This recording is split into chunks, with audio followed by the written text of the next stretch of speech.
चलिए, तो जय ओशियन एकेडमी में आपका बहुत-बहुत स्वागत है जय साहब। और सीधे ईटीआई से आपसे हम बात करते हैं, इलेक्ट्रिकल ट्रेनिंग इंस्टीट्यूट, जो कि वन ऑफ द मोटिवेशन सभी जूनियर इंजीनियर्स के लिए। जो इलेक्ट्रिकल इंजीनियर बेसिकली एक होता है, जो इलेक्ट्रिकल से इंजीनियरिंग करते हैं, डिप्लोमा करते हैं, उनका एक ड्रीम होता है कि यूपीपीसीएल में जाना। और फाइनली आपका सिलेक्शन भी हो चुका है और आपकी आज ट्रेनिंग की लास्ट डे रही है। यानी कि आपका 25 तारीख से ट्रेनिंग स्टार्ट हुआ, 25 अप्रैल से, और आज 24 तारीख आज आपका ट्रेनिंग का लास्ट डे रहा। और हो सकता है कि आपको आज प्रमाण पत्र भी मिल गया हो, जैसा कि रूल है। तो आप वहां पर जाकर के सबसे पहले ये बताइए कि कैसा फील कर रहे हैं ईटीआई में जाकर के, आपको कैसा लगा एक महीने का अपना एक्सपीरियंस। सबसे पहले सर आपको थैंक यू बोलना चाहूंगा और अपने सभी साथियों को बताना चाहूंगा कि यहाँ ट्रेनिंग में जो है काफी एंजॉय किया हम लोगों ने और काफी अच्छा एक्सपीरियंस रहा। और जैसे कि हर हर एक इंजीनियर का सपना होता है कि वो यूपीपीसीएल, खासकर डिप्लोमा वालों के लिए यूपीपीसीएल में जॉब करे, तो बिल्कुल बिल्कुल हम लोग वो जिंदगी जी रहे हैं सर इस समय, तो काफी अच्छा लग रहा है यहाँ आके। तो मैं क्या आप अपना नाम बता सकते हैं स्टूडेंट्स को, क्योंकि मैं तो आपका नाम जानता हूँ, प्लीज एक बार अपना पूरा नाम बता दें डिटेल्ड वे में। मेरा नाम अभिषेक सिंह रवि है और मैं अंबेडकर नगर का निवासी हूँ। और मैं 2018 का पास आउट हूँ गवर्नमेंट पॉलिटेक्निक लखनऊ से। अच्छा, वेरी गुड वेरी गुड। तो कई सारे स्टूडेंट्स ये जानना चाहते हैं कि आपकी जो 2018 से लेकर के और 2021 मतलब कि लास्ट तक, और फाइनली आपका 22 में जाकर के ट्रेनिंग हो रहा है यूपीपीसीएल के लिए, 191 की जो वैकेंसीज थी उसको आपने बीट किया बहुत ही स्मूथली, और आपने ट्रेनिंग भी एक महीने की परफॉर्म कर ली। इस जर्नी के बारे में बताइए जरा कि आपकी 4 साल की जर्नी क्या रही। आपने लखनऊ से गवर्नमेंट पॉलिटेक्निक से पॉलिटेक्निक जब किया, 2018 में पास आउट किया, तो आप कहाँ पर गए तैयारी करने के लिए, कैसे तैयारी की है, जरा इसके बारे में ब्रीफ वे में, जो 4 साल आपकी जिंदगी के रहे लगभग। सर 2018 में जब मैं डिप्लोमा करने मतलब डिप्लोमा पास आउट हुआ, तो जैसे कि मैं बताना चाहूंगा कि मैं हाई स्कूल से डिप्लोमा हूँ। तो हाई स्कूल 2015 में मेरा कंप्लीट हुआ, फिर मैं डिप्लोमा करने लखनऊ आया। तो 2018 में डिप्लोमा कंप्लीट होने के बाद मैं इलाहाबाद गया कोचिंग के लिए। वहां मैंने एक्सीलेंट विजन कोचिंग से जो है 1 साल जो है पढ़ाई की। फिर उसके बाद यूपीपीसीएल में उस समय वैकेंसी आई थी, तो मैं अंडर एज होने की वजह से 2019 वाली वैकेंसी भर नहीं पाया। और फिर मैंने 3-4 महीने अपना जो है सेल्फ स्टडी किया। एक थोड़ा दुख भी हुआ कि मैं वैकेंसी भर नहीं पाया, क्योंकि मैं उस समय 18 साल का हो गया था, बट बैक डेट चूंकि मांगा था तो इसलिए उस समय नहीं था, तो थोड़ा सा दिल टूटा। लेकिन फिर मैंने एसएससी जेईई की तैयारी की और पहले अटेम्प्ट में मैंने जो है मेंस भी क्लियर किया। तो वहाँ एक्सपीरियंस ना होने की वजह से सीपीडब्ल्यूडी नहीं मिल पाया। तो फिर उसके बाद कोरोना का पीरियड आ गया, तो फिर 1 साल मैं घर रहा, लेकिन मैं अपनी पढ़ाई मैंने जारी रखी। फिर 2021 में पिछले साल मैं मार्च में फिर मैं इलाहाबाद गया और मैंने वहाँ अपना 4-5 महीने जो है सेल्फ स्टडी के, जो मैंने पढ़ा था बस उसको मैंने रिवीजन किया और जो है प्रैक्टिस किया।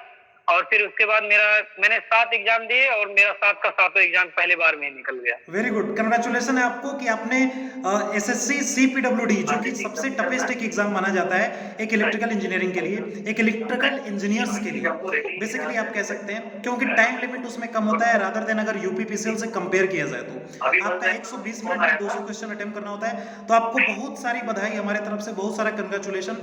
हाँ, एक क्वेश्चन जो सभी स्टूडेंट्स का बना रहता है कि आपका जो पेपर का पैटर्न है, जैसे 2019 के बाद अगर मैं यूपीपीसीएल की बात करूं तो 2019 या 2018 से मैं लेता हूं, 18, 19, 20, 21 के आसपास जितने भी एग्जामिनेशंस हुए हैं, या इवनली मैं 22 की बात कर लूं, तो पेपर 2018 के बाद काफी बदल चुका है। तो काफी बदल चुका है। और प्रीवियस क्या होता था, पहले क्या होता था कि लोग एक पर्टिकुलर बुक पढ़ते थे और उस पर्टिकुलर बुक से, जैसे कि आपकी आर के राजपूत हो गया, जेबी गुप्ता बुक हो गया, वीके मेहता हो गया, इन सारी बुकों से आपके रेफरेंस वे में आपके एग्जामिनेशंस क्लियर हो जाते थे। तो आधुनिक समय में जो आधुनिक वैकेंसीज आ रही हैं और आपके पेपर के पैटर्न चेंज हो रहे हैं, तो आप एक शब्द में क्या नसीहत देना चाहेंगे, कौन सी बुक को स्टूडेंट अगर फॉलो करना चाहे तो करे कि उसका एग्जाम न सिर्फ क्लियर हो बल्कि उसका आपके जैसे फाइनल सिलेक्शन हो और वो ईटीआई में पहुंच जाए।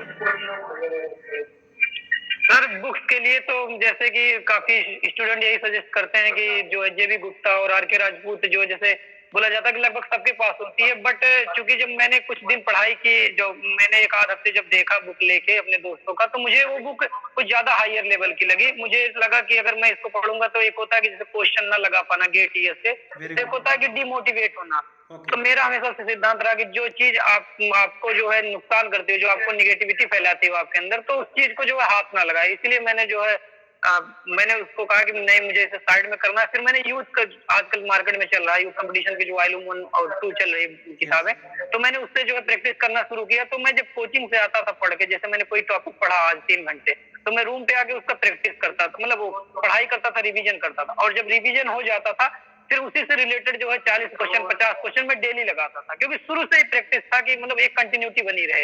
अगर किसी दिन कुछ छूट जाए तो उसको अगले दिन कवर करना है। तो यही प्रोसेस मेरा था। फिर यूपीपीसीएल के लिए एक एनालाइजर ही भी आती है जो बुक यूथ की है, तो फिर मैंने उसको भी पूरा अच्छे से पढ़ा। अगर आप नोट्स नहीं बनाए हैं और आपको बेसिक क्लियर करना है तो आप उससे कर सकते हो, बहुत अच्छी किताब है। और उसके अलावा बाकी जो है कोचिंग का तो नोट्स था ही, साथ में अगर डिप्लोमा की रेफरेंस बुकें अगर आप पढ़ना चाहो, और उसके अलावा जैसे बीएल थ्रेजा स्टैंडर्ड बुक है, उससे आपका मेजरमेंट, बेसिक इलेक्ट्रिकल इंजीनियरिंग और जो है मशीन, और कुछ यूटिलाइजेशन और पावर सिस्टम के लिए बीके मेहता, ये सारी ऐसी बुकें हैं 2-3 जो आपका जो बेसिक कॉन्सेप्ट है वो क्लियर करवा देती हैं। और बेसिक कॉन्सेप्ट एक बार अगर क्लियर हो जाता तो जो बाहरी सब्जेक्ट, जो एक्स्ट्रा सब्जेक्ट आते हैं जैसे पीएलसी, स्काडा या माइक्रो कंट्रोलर या बहुत सारे जो नए नए एस्पेक्ट आ रहे हैं, तो उसके लिए यही होता है कि आप फ्री हो जाते हो, क्योंकि जब आपका एक बार बेसिक क्लियर हो गया तो फिर जो फालतू सब्जेक्ट हैं उन पे आप आराम से ध्यान दे सकते हो। तो मेरा ही सजेशन रहा कि मतलब जो है अपना सिंपल पढ़िए, लेकिन अच्छा पढ़िए। कम पढ़ना है लेकिन इतना अच्छा पढ़ना है कि जो चीजें हमारे एग्जाम में आए, जो हमारे एग्जाम से रिलेटेड हो। बहुत ज्यादा चीजें पढ़ने की जरूरत नहीं है, क्योंकि एक होता है स्मार्ट वर्क, एक होता है हार्ड वर्क। तो हार्ड वर्क नहीं करना है, स्मार्ट वर्क करना है, तो सिंपल चीज है। ओके, स्मार्ट वर्क करना है, हार्ड वर्क नहीं करना है। और स्मार्ट वर्क के साथ अपने गोल को क्या करना है, अचीव करना है, जो कि आपने कर लिया है। बहुत स्टूडेंट्स का ड्रीम होता है। आपकी इस बातों से, आपके इन बातों से हजारों स्टूडेंट्स को मोटिवेशन मिलेगा। थाउजेंड ऑफ स्टूडेंट्स इस वीडियो को देखेंगे।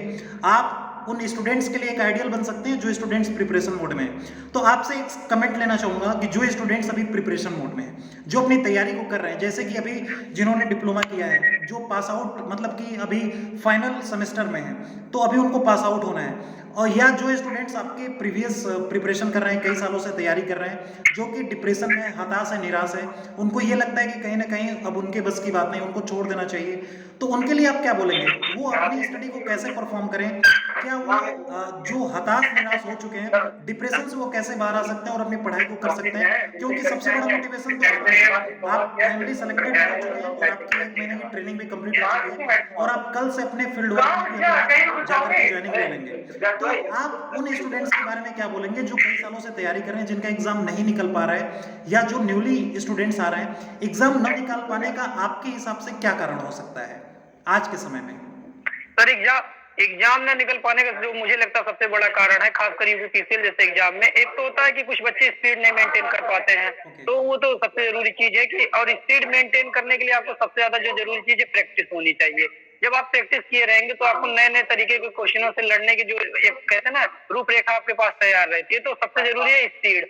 और जो दूसरी सबसे जरूरी चीज है यूपीपीसीएल के लिए, तो मैं ये सजेस्ट करूंगा कि आप जो है बेसिक्स आपका क्लियर होना चाहिए। बट लड़कों को लगता है कि मतलब कुछ नए सब्जेक्ट आ गए, ये नया चीज आ गया, इसी की वजह से मेरा सिलेक्शन रुक गया है, जबकि ऐसा नहीं होता। जो उनके बेसिक्स नहीं क्लियर होने की वजह से उनका सिलेक्शन रुकता है, क्योंकि जो नए क्वेश्चन आते हैं, जी सर, जो नए क्वेश्चन आते हैं वो सब आप सबके लिए दिक्कत करते हैं। जो नए क्वेश्चन होते हैं, बाकी जो बेसिक्स होता है उसी में 5-10 नंबर का खेल होता है। और आप जानते हैं कि यहाँ नॉर्मलाइजेशन चलता है। तो इसके लिए क्या होता है कि अगर आपका बेसिक क्लियर है, तो अगर आपके बेसिक क्लियर, अगर आप 100 में 80 नंबर ला सकते हो, तो अगर आपके 50 नंबर जो एक्स्ट्रा सब्जेक्ट आ रहे हैं अगर वो गंदे भी हो जाते हैं, तो फिर परेशान होने की जरूरत नहीं है, क्योंकि वो सबके वैसे ही जाते हैं। कोई कितना भी पढ़ ले, आपको आप नहीं पढ़ सकते, क्योंकि आप स्टूडेंट नहीं हो, कंप्यूटर की चीज है।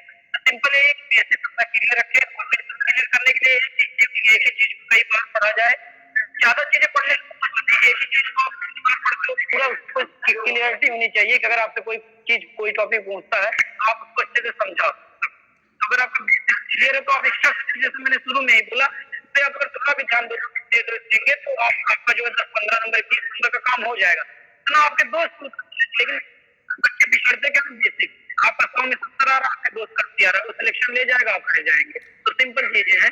टाइम मैनेजमेंट जैसे मैंने कहा कि बहुत जरूरी है, टाइम मैनेजमेंट आप करना आपको आना चाहिए। उसके लिए यही है कि आप प्रैक्टिस ज्यादा से ज्यादा करें।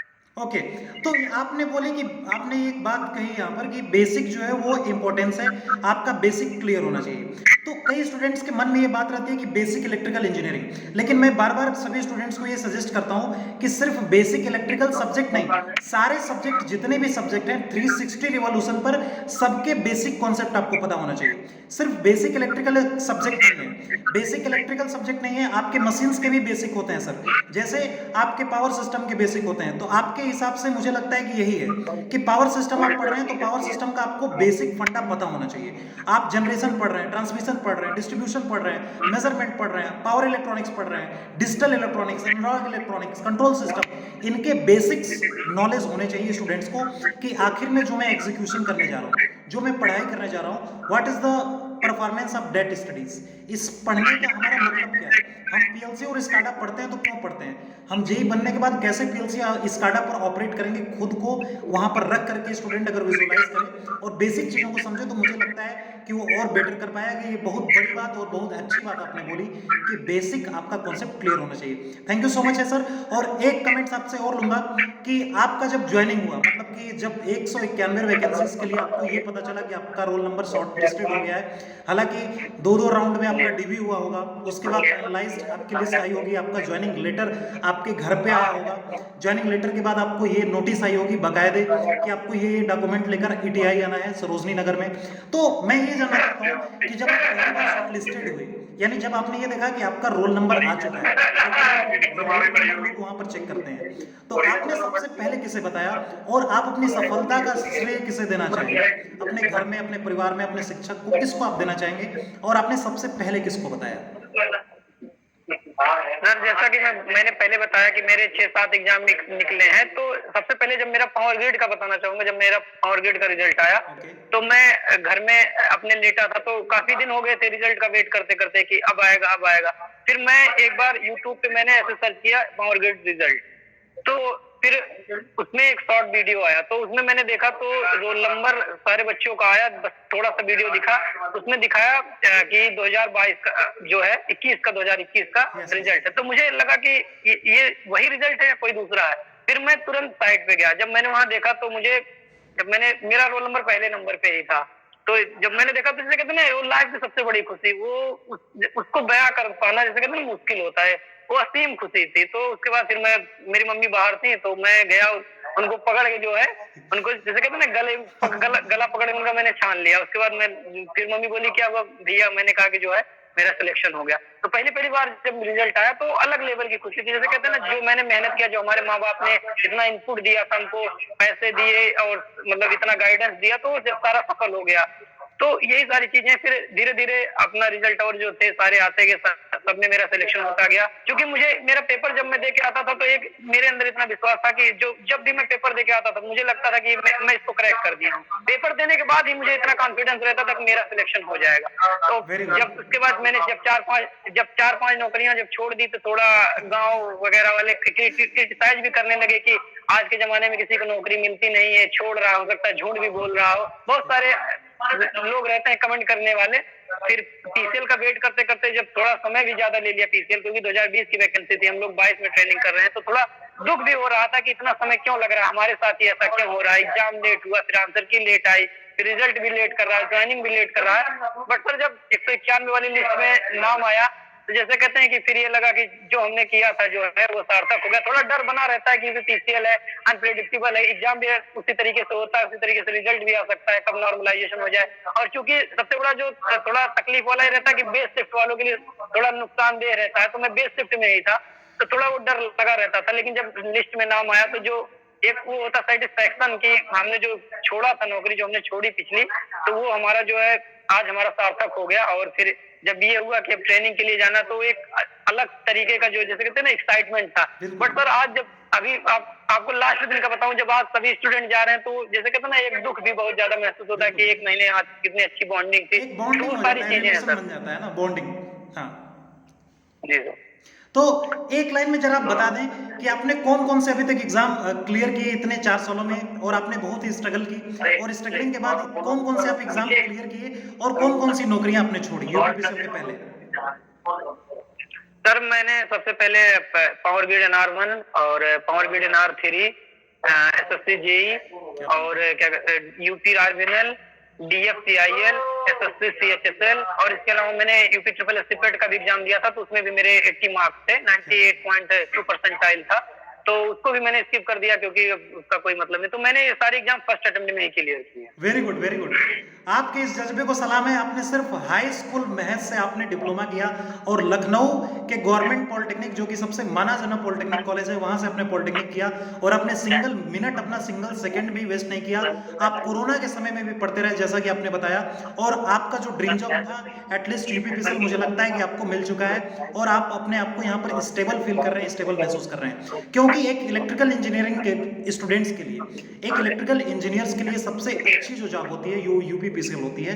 उसका जो सपना होता है यूपीपीसीएल होता है। जब वो इलेक्ट्रिकल से आपका डिप्लोमा करने जाता है स्टूडेंट्स, तो वो ये सोच लेता है कि भैया हमको इलेक्ट्रिकल फील्ड में जाना है। उसके दिमाग में एक माइंड मैप बन जाता है। फिर जैसे जैसे इसके बारे में नॉलेज होती जाती है, फिर उसके बाद ये सारी चीज़ें उभर के आने लगती है कि भैया यूपीपीसीएल भी है, ये डिस्कॉम है, ये फैसिलिटीज़ हैं, ये सारी चीज़ें हैं। तो यूपीपीसीएल में बाकी सारे डिपार्टमेंट्स की बात की जाए तो आपकी प्रोफेशनल जॉब है।